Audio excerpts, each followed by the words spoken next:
Study IQ IAS, अब तैयारी हुई affordable. Hello everyone, welcome to the YouTube channel of UPSC CSC study IQ। मेरा नाम है रणधीर सिंह और आज के इस वीडियो में हम डिस्कस करेंगे मेरे दोस्तों कल जो बांग्लादेश के चिटागोंग में हुआ। दोस्तों चिटागोंग में लगातार जो है लास्ट 2 से 3 दिन हो गए हैं कि हिंदूज यानी कि वहां के जो माइनॉरिटीज हैं वो प्रोटेस्ट कर रहे हैं और इसी प्रोटेस्ट को क्रश करने के लिए बांग्लादेश आर्मी ने बहुत स्ट्रिक्ट मेजर्स लिए, लाठीचार्ज हुआ, इवन की गोलियां भी चलाई गई। अब ये कारण क्या है कि अब जो हिंदूज जो हैं वहां के माइनॉरिटीज जो हैं वो लगातार ये बोल रहे हैं कि we have the right to live, ठीक है, आप हमें पीसफुली रहने दो।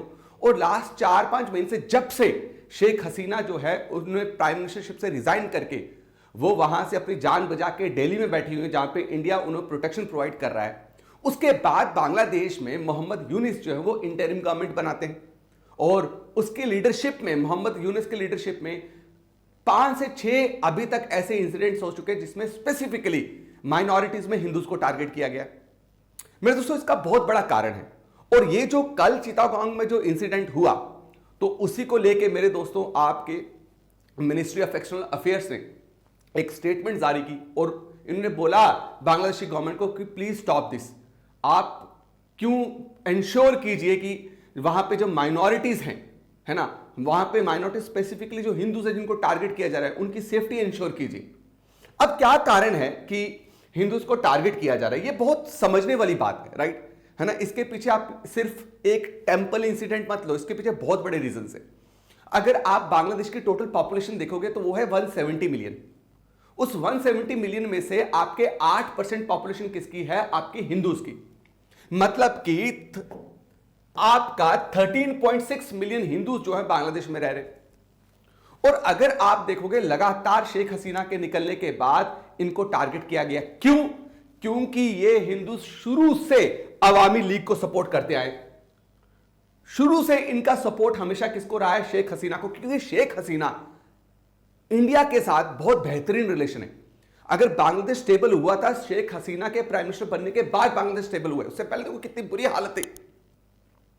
और शेख हसीना के जो इंटरेस्ट हैं वो बहुत ज्यादातर मिलते हैं किसके साथ? आपके इंडिया के इंटरेस्ट के साथ। और इंडिया की पोजीशन बहुत स्ट्रांग रहती है बांग्लादेश में जब शेख हसीना क्या रहती है? आपकी प्राइम मिनिस्टर रहती है। और शेख हसीना की यही बात, ये दोनों की इतनी बनने की वजह से ही Hindus they feel secure in Bangladesh. That's why they always support what your Sheikh Hasina. ये भी एक बहुत बड़ा ग्रज है। अभी जो आपकी बांग्लादेश नेशनलिस्ट पार्टी है बांग्लादेश में, जिसने शेख हसीना की अवामी लीग को हटा के खुद अब इंटरिम गवर्नमेंट बनाई है, बहुत अगेंस्ट है इंडिया के। उनमें से कुछ लीडर्स ऐसे हैं जो सीधा बोल रहे, पब्लिकली बोल रहे कि हमारा अगर सबसे बड़ा एनिमी कोई है दैट इज इंडिया।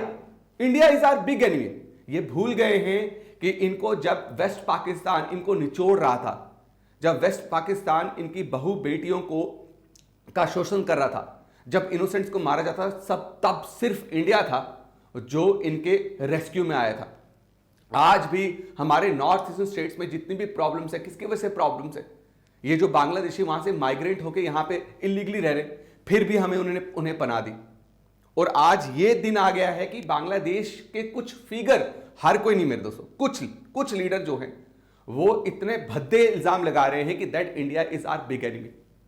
अब आप ये बात समझिए कि अभी जो इंटरिम गवर्नमेंट का जो आपका लीडर है, right, he is Mohammad Yunus, और मोहम्मद यूनिस को नोबेल पीस प्राइज मिला है। अभी मैं आपको बताऊंगा कि मोहम्मद यूनिस जो है वो कितना बड़ा रोल प्ले कर रहा है, इसके पीछे यूएसए कैसे इन्वॉल्व है, जो बाइडेन की पूरी एडमिनिस्ट्रेशन इन्वॉल्व है। और अब जो ट्रंप प्रेसिडेंट बन चुका है, तो मैं आपको बोल रहा हूं कि बांग्लादेश में बहुत बड़े लेवल पे सेफ्टी और सिक्योरिटी इंश्योर होने वाली है। किसकी? माइनॉरिटीज की।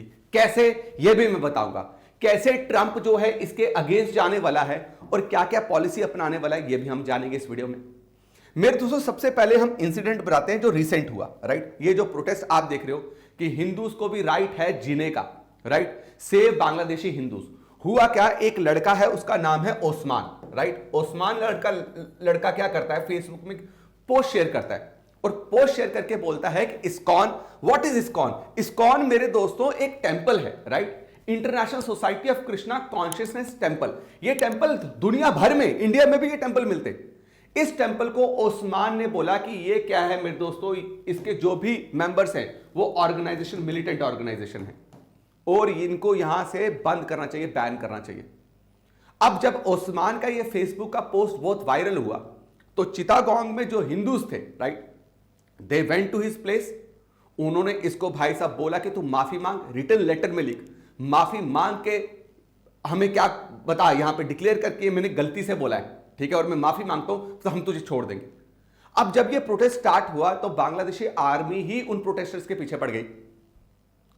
अब क्या एक ओस्मान, एक बिल्कुल नॉर्मल लड़का जिसने ये लिख दिया, क्या इसके अलावा ऐसी कोई और विचारधारा है जो हिंदूज के अगेंस्ट जो है बांग्लादेश में चल रही है? बिल्कुल चल रही है। अगर आप देखोगे तो ये आपका एक जो न्यूज़पेपर है उसका नाम है क्या, आमर देश। क्या नाम है? आमर देश। अमर देश नहीं बोलेंगे, आमर देश। ये बांग्लादेश में लिखा हुआ है, राइट। इस आमर देश का बहुत फेमस एडिटर जो है उसका नाम है महमूदुर रहमान। ये महमूदुर रहमान डायरेक्टली ओपनली बोल रहा है कि इन टेंपल्स को बंद कर देना चाहिए। और ऐसी बहुत सारी फिगर्स हैं जो ये बोल रहे हैं कि इन मंदिरों को बांग्लादेश में बंद कर दें क्योंकि ये मिलिटेंट ऑर्गेनाइजेशंस है and they are against the security of Bangladesh. इसी को लेकर प्रोटेस्ट है। अब मैं आपको बताता हूं, जब ये बहुत बड़े लेवल पे फैला तो मिनिस्ट्री ऑफ एक्सटर्नल अफेयर्स ने इनको अर्ज किया कि भाई देखिए, थोड़ा सा मतलब होश में आइए और ये क्या इल्जाम लगा रहे हैं, आप थोड़ा सा सोचिए पहले प्लीज। हमारे भाइयों की, राइट, है ना, लोगों की ह्यूमैनिटी को थोड़ा सा ध्यान में रखिए और उनकी सेफ्टी को इंश्योर कीजिए। वो उनकी जान खतरे में, ये कल को बहुत बड़े दंगे में बदल सकता है, राइट। अब आप देखिए, मैं यहां पे बताने की कोशिश कर रहा हूं कि अब ट्रंप के आने के बाद ये कैसे बदलने वाला है। ट्रंप क्या शेख हसीना को सपोर्ट करेगा? क्या ट्रंप के आने के बाद शेख हसीना वापस जो है प्राइम मिनिस्टर बनेगी बांग्लादेश की? बहुत हाई चांसेस है। कैसे? मैं बताता हूं। रिसेंटली मेरे दोस्तों, आपके मोहम्मद यूनिस सितंबर में यूएसए पहुंचे और यूएसए जाके उन्होंने एक इवेंट ज्वाइन किया। उस इवेंट का नाम था ग्लोबल इनिशिएटिव। अब ग्लोबल इनिशिएटिव इवेंट जो है, या ग्लोबल इनिशिएटिव जो ये आपकी संस्था है, ये स्टार्ट करने वाला कौन है? यूएसए का फॉर्मर प्रेसिडेंट, उसका नाम है बिल क्लिंटन। बिल क्लिंटन ने ये ग्लोबल इनिशिएटिव का इवेंट ऑर्गेनाइज करवाया था जिसमें ही invited what year, Mohammad Yunus. ये सितंबर की बात करो, 2 महीने पहले की। इसमें ओबामा भी मौजूद थे और ओबामा के अलावा मेरे दोस्तों बहुत फेमस आपके बिलियनियर्स भी यहां बैठे हुए थे। यहां पे बिल क्लिंटन ने पब्लिकली एंडोर्स किया कि भाई जो मोहम्मद यूनिस और प्रोटेस्टर्स ने जो किया, जो शेख हसीना की गवर्नमेंट को टॉपल किया है, वो आपका सराहाया, इन्होंने सपोर्ट किया। इससे डायरेक्टली पता चलता है कि जो बाइडेन की एडमिनिस्ट्रेशन पूरी तरीके से इन्वॉल्व है। जो बाइडेन की एडमिनिस्ट्रेशन और ये बड़े बड़े जो बिलियनियर्स जो बहुत बड़े लेवल पे बांग्लादेश में स्टेक चाहते थे, जो शेख हसीना देने को तैयार नहीं थी, इसीलिए शेख हसीना को निकालना बहुत जरूरी था and it was fully backed by USA. और ट्रंप ने ये बार बार अपने कैंपेनिंग में बोला है कि भैया यूएसए ने तबाही मचा दी है। 35 ट्रिलियन तो यूएसए ने बाहर उधार दे दिया है, जिससे फाइनेंशियल इंस्टेबिलिटी आ गई यूएसए में। तो ये जो 35 ट्रिलियन का उधार बाहर है, इसको मैं ठीक करूंगा। अब जब मोहम्मद यूनिस ने क्या किया, फॉर्मर प्रेसिडेंट से मिल रहे, उस वक्त कमाला हैरिस से भी मिला, हर किसी से मिला, छोड़ के किसको? ट्रंप को। अब Trump is a revengeful person. Trump इन बातों को बहुत ध्यान रखता है। ट्रंप डिसरिस्पेक्ट बिल्कुल बर्दाश्त नहीं करता है। And I am going to tell you, Joe Biden की पॉलिसी बांग्लादेश में रही है, जिसकी वजह से शेख हसीना जो है आज दिल्ली में बैठी हुई है और इंडिया इतना सफर कर रहा है, राइट। सिर्फ इंडिया को खामखा परेशान किया जा रहा है। ये पॉलिसी ट्रंप नहीं अपनाने वाला। ट्रंप विल डायरेक्टली मेरे दोस्तों इंप्लीमेंट योर स्ट्रिक्ट मेजर्स। ये हाई टैरिफ लगाने वाला है, लोन कम करने वाला है, क्योंकि ये साउथ एशियन कंट्रीज जो है ना, ये आपका बांग्लादेश हो गया, ये आपका श्रीलंका हो गया, ये पाकिस्तान हो गया, ये बहुत ज्यादा डिपेंडेंट होते हैं अपनी इकोनॉमी के लिए। कहां से? यूएसए के फंड से। अब जो बाइडेन की एडमिनिस्ट्रेशन को ये दिखाने के लिए कितने इन्होंने मेरे दोस्तों पीछे जो है नुकसान किए हैं, Trump will take strict measures against Bangladesh.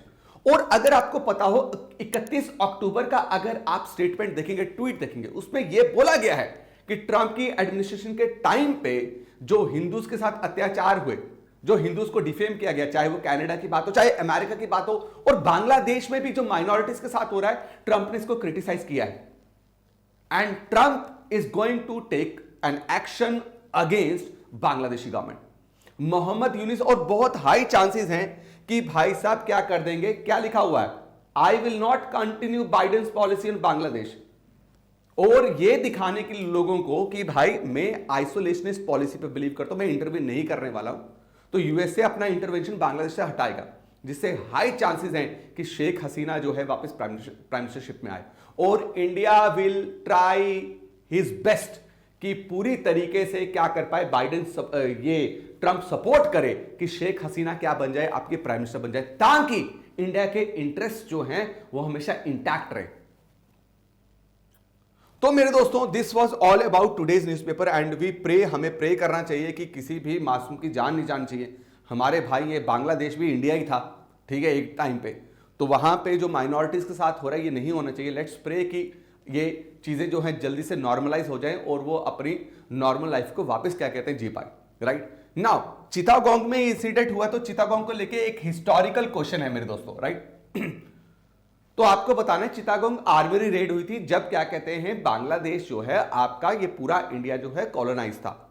उस वक्त जब चिटागोंग आर्मी रेड हुई थी तो इसको लीड किसने किया था? सूर्य सेन, अरविंदो घोष, बरिन घोष या योगेश कुमार यादव? कमेंट सेक्शन में जरूर कमेंट करके बताइएगा। जय हिंद, जय भारत। स्टडी IQ IAS, अब तैयारी हुई अफोर्डेबल।